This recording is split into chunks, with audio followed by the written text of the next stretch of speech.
قیامت کے دن اپنے قوم کے آگے کھڑا ہوگا فَأَوْرَدَهُمُ النَّارَ، اور پس اس کے بعد ساروں کو جہنم میں ڈال دیا جائے گا۔ اس کا مطلب پتہ یہ چلا کچھ امام ایسے ہوں گے جو جہنم میں جائیں گے، کچھ امام اچھا امام مان رہے ہیں تو مانیے، جس کو چاہے امام مانیے، لیکن ماننے سے پہلے یہ ضرور سوچ لینا کہ جس کو امام مان رہے ہیں کیا خود اس کا جنت میں جانا کنفرم ہے کہ نہیں؟ جانا خود اس کا جنت میں کنفرم ہے کہ نہیں؟ اچھا مان لیا امام مان لیا، پتا چلا کہ قیامت کے دن صاحب ہم تو ڈوبے ایسے ہم تم کو بھی لے ڈوبیں گے، ہم تو جا ہی رہے ہیں جہنم میں، پوری قوم کو لے ڈوبیں گے۔ توجہ چاہوں گا، ہم تو ظاہر ہے امام صاحب تو ظاہر ہے، اچھا جب امام چلے گئے جہنم میں تو سب کو لے ڈوبیں گے، سب کو جہنم میں لے کے چلیں گے جائیں گے۔ اب جب جہنم میں چلے گئے تو سارے اعمال بیکار۔ کسی ایک مسلمان بچے کو بلائیے، لڑکے کو بلائیے، بلانے کے بعد پوچھئے بیٹا یہ بتاؤ تم نماز کس لیے پڑھتے ہو؟ کیا نماز پڑھتے تاکہ جنت مل جائے؟ روزہ کس لیے رکھتے تاکہ جنت مل جائے؟ حج کس لیے کرتے تاکہ جنت مل جائے؟ یتیموں کے پالنہار بنے تاکہ جنت مل جائے؟ ہمیں جب جانا ہی جنت میں ہے تو ایسے کو امام ماننا جو جوانان جنت کے سردار ہیں۔ ارے غیروں کو امام کیوں ماننا؟ ایسے کو مانے جو جوانان جنت کے سردار ہیں۔ لیجئے کیا کہا کہ جو اشارہ کرے وہ آگے ہو۔ اشارہ کرتے ہیں تو اگر کوئی ہو آپ کی نظر میں جو اشارہ کرے تو سورج پلٹتا نظر آئے، اشارہ کرے تو تارے زمین پر اترتے نظر آئے، اشارہ کرے تو جنت و جہنم تقسیم ہونے لگ جائے۔ اگر نہیں ہے تو اور ہم دکھاتے ہیں، ہمارے پاس علی ہے، اشارہ کرتا ہے سورج پلٹتا نظر آتا ہے، اشارہ کرتا ہے تارے زمین پر اترنے لگ جاتے ہیں، اشارہ کرتا ہے جنت و جہنم تقسیم ہونے لگ جاتے ہیں۔ اشارہ کرے تو جنت و جہنم تقسیم ہونے لگ جاتے ہیں۔ تو جو اشارہ کرتا ہے وہ آگے ہوتا ہے۔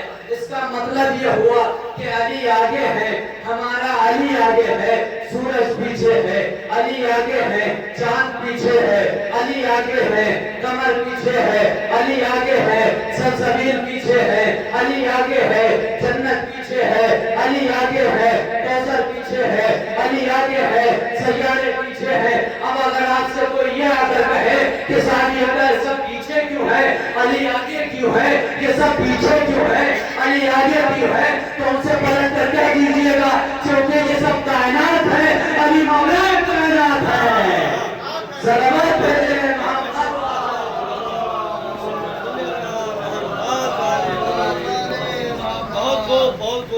یہ سب کائنات ہیں، علی مولا کائنات ہیں۔ آئیے تیسرے معنی کی طرف بڑھتے ہیں۔ لغت نے امام کے تیسرے معنی کیا بتائے؟ تو جب ہم نے لغت کو کھولا تو کیا دیکھا؟ مستری کی وہ رسی جس سے دیوار ٹیڑھی ہونے سے روکتی ہے۔ توجہ چاہوں گا، مستری کی وہ رسی جو دیوار ٹیڑھی ہونے سے روکے۔ اس کا مطلب امام اسے ہونا چاہیے جو ٹیڑھے لوگوں کو سیدھے راستے پر آئے۔ امام اسے نہیں ہونا چاہیے جو خود زندگی بھر ٹیڑھا ہو۔ صلوات بھیجے محمد وآلہ۔ امام اسے ہونا چاہیے جو ٹیڑھے لوگوں کو سیدھے راستے پر آئے۔ امام اسے نہیں ہونا چاہیے جو خود زندگی بھر سیدھا نہ ہوا ہو۔ آئیے قرآن سے پوچھتے ہیں کہ معمار کی اس رسی کو قرآن نے کیسے تشبیہ دی ہے؟ تو قرآن نے پڑھ کر آواز دی، یومئذ یتبعون لا عوج لہ، کہا مبارک ہو، مبارکباد ہو ایسے لوگوں کو جو محشر کے دن ایسے امام کے پیچھے کھڑے ہوئے ہوں گے جو ٹیڑھا نہیں ہوگا۔ اللہ اکبر، ایسے امام کے پیچھے کھڑے ہوئے ہوں گے جو ٹیڑھا نہیں ہوگا۔ جو ٹیڑھا نہیں ہوگا. پتہ چلا سب لغت اور قرآن نے مل کر فیصلہ کر دیا کہ امام کسے ہونا چاہیے. اب ایک شخص خلافت کی باغدور تھامتے ہیں, آتے ہیں مسجد نبوی میں, منبر پر جاتے ہیں, جانے کے بعد کہتے ہیں خطبہ دیا, خطبہ دینے کے بعد کہتے ہیں اقیلونی اقیلونی, جہاں تک میں سیدھا جاؤں ٹھیک ہے, جہاں ٹیڑھا ہونے لگ جاؤں مجھے سیدھا کر دینا. اقیلونی اقیلونی, مجھے سیدھا کر دینا, مجھے سیدھا کر دینا. لغت اور قرآن نے مل کر فیصلہ کر دیا. تو ساتھ دیکھو امام اسے ہونا چاہیے, امام امام اسے ہونا چاہیے جو منبر پر بیٹھے تو یہ کہے سنونی سنونی. پوچھو جو پوچھنا ہو, امام مجھے نہیں ہونا چاہیے جو پہلے روز منبر پر بیٹھے تھے اقیلونی. سلامت بھیجے محمد والے.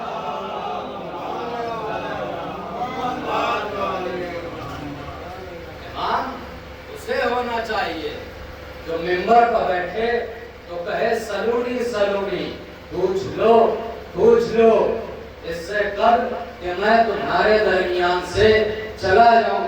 اچھا منبر کی بات آ گئی تو ایک مختصر سا واقعہ آپ کی سماعتوں کے حوالے کرتا چلوں. جب خلفائے راشدین کا زمانہ ختم ہوا, خلفائے ثلاثہ کا زمانہ ختم ہوا, پوری امت مولائے متقیان کے پاس آ گئی, کہنے لگی یا علی حکومت سنبھال لیجئے, امت کو تھام لیجئے, ورنہ امت تر بتر ہو جائے گی, ختم ہو جائے گی, آپس میں لڑ مر جائیں گے. لیجئے مولائے کائنات نے انکار کر دیا, اصرار بڑھا, انکار بڑھا, اصرار بڑھا, انکار بڑھا.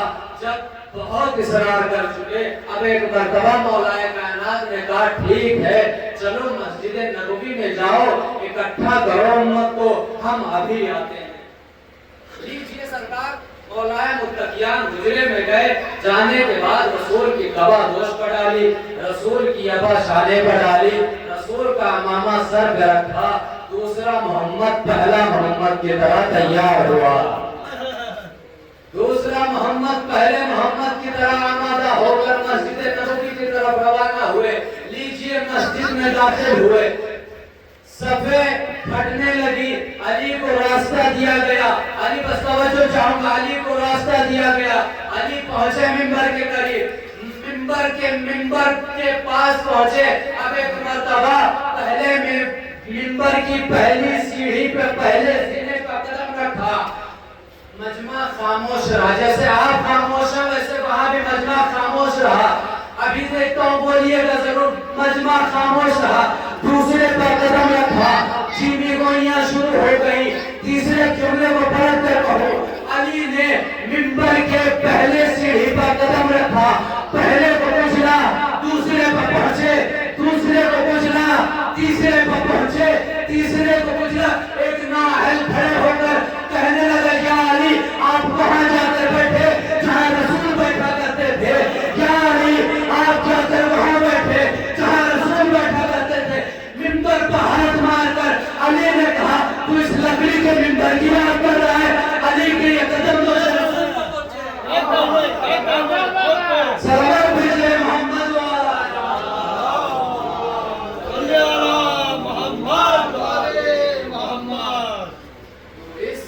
لکڑی کے منبر کی بات کر رہا ہے. علی کے یہ قدم دوشے رسول پر پہنچے ہیں, رسول کا آخری حج ہے. آواز قدرت ہو رہی ہے, وَأَنذِرْ عَشِيرَتَكَ الْأَقْرَبِينَ وَاخْفِضْ جَنَاحَكَ لِمَنِ اتَّبَعَكَ مِنَ الْمُؤْمِنِينَ. اے رسول پہنچا دیجئے اس حکم کو, بس 2-3 منٹ یا چند لمحوں کی اور زحمت سمجھ لیجئے. حکم ہوا پہنچا دیجئے اس حکم کو, مجھے عشیرہ نہیں پڑھنا, بس ایک منزل اپنی منزل کی طرف روانہ ہونا چاہ رہا ہوں. کیا آواز آ رہی ہے قدرت کی؟ پروردگار عالم کہہ رہا اپنے کندھوں کو جھکا دینا, بس شروع کر رہا ہوں, اپنے کندھوں کو جھکا دینا ان لوگوں کے لیے جو مومنین میں سے تمہاری اتباع کرنے والے ہو, مومنین میں سے تمہاری پیروی کرنے والے ہو. عشیرہ کب واقع ہوئی؟ کہ رسول کی بعثت سے پہلے جس سال رسول مبعوث پر رسالت ہوئے ہیں, تب آیت نازل ہوئی وانذر عشیرتک الاقربین واخفض جناحک لمن اتبعک من المؤمنین، اپنے اے رسول پہنچا دیجئے اس حکم کو جو آپ کے رب کی طرف سے اے رسول ڈرائیے، وانذر ڈرائیے سب سے پہلے اپنے قریبی رشتہ داروں کو اور اپنے کندھوں کو جھکا دینا ان لوگوں کے لیے جو مومنین میں سے تمہاری اتباع کرنے والے ہو۔ ابھی نماز آئی نہیں ہے، ابھی روزہ آیا نہیں ہے، ابھی کسی کو طریقے زکات بھی نہیں پتا، ابھی تو کوئی طریقے حج بھی نہیں جانتا، ابھی تو کوئی کچھ جانتا ہی نہیں، لیکن اللہ پہلے دن کہہ رہا ہے اپنے کندھوں کو جھکا دینا ان لوگوں کے لیے جو مومنین میں سے تمہاری اتباع کرنے والے ہو۔ اس کا مطلب پتہ یہ چلا کچھ لوگ ایسے بھی ہیں جو واقعہ عشیرہ سے پہلے کے مومن ہیں۔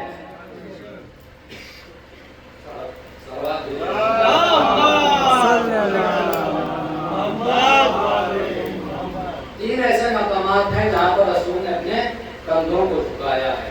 پہلا مقام حسنین کو سوار کرانے کے لیے اپنے کندھوں کو جھکایا، دوسرے شانے جھکے تو سیدہ کے دروازے پر آگے جھکے، تیسرے شانے جھکے بس پھر میں پلٹ رہا ہوں اپنی موضوع کی طرف، تیسرے شانے جھکے تو کس کی کہاں جھکے تو آخری حج ہے رسول کا، رسول حج آخری حج کرنے کے لیے پہنچے صلح حدیبیہ، جہاں تہاں دیکھیے مجمع، ہر انسان کی یہی تمنا ہے، ہر انسان یہی چاہتا ہے کہ چلے رسول کے ساتھ حج کر لیں، پتہ نہیں قسمت نے ساتھ دیا نہ دیا، اگلے سال رسول رہے نہ رہے، چلو آخری حج کیے لیتے ہیں، رسول کے ساتھ کیے لیتے ہیں۔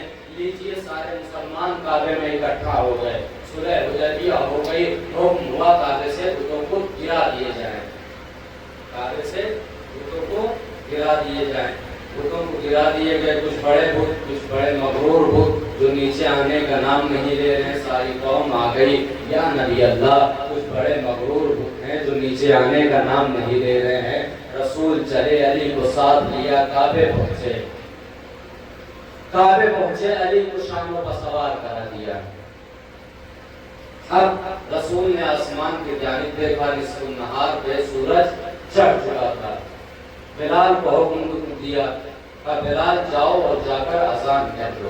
اچھا ہے، پہلے عظمت بلال کو سمجھ لیجئے کہ بلال کسے کہتے ہیں، کہ بلال جب تک دنیا کا غلام تھا، بلال دنیا بلاتی تھی، بلال دوڑا دوڑا جاتا تھا، لیکن کیا کہنے بلال جب سے غلامی مصطفیٰ مل گئی، جب سے مصطفیٰ کا غلام بن گیا، اب کیا ہوا کہ بلال بلاتا ہے، دنیا دوڑی دوڑی جاتی ہے، بلال بلاتا ہے، جو اب بھی نہیں سمجھے وہ عظمت بلال کو یوں سمجھ لے کہ بلال کسے کہتے ہیں، کہ بلال سید نہیں تھے، غلام تھے، کہ بلال کالے تھے، سفید نہیں تھے، لیکن کیا کہنے بلال تیرے تقوی کا، کہ تیرا تقوی کس منزل پر تھا، بلال چلتے تھے مکے کی گلیوں میں، آہٹیں جنت میں سنائی دیتی تھی، آہٹیں جنت، لیجئے بلال چلے اذان کہنے کے لیے۔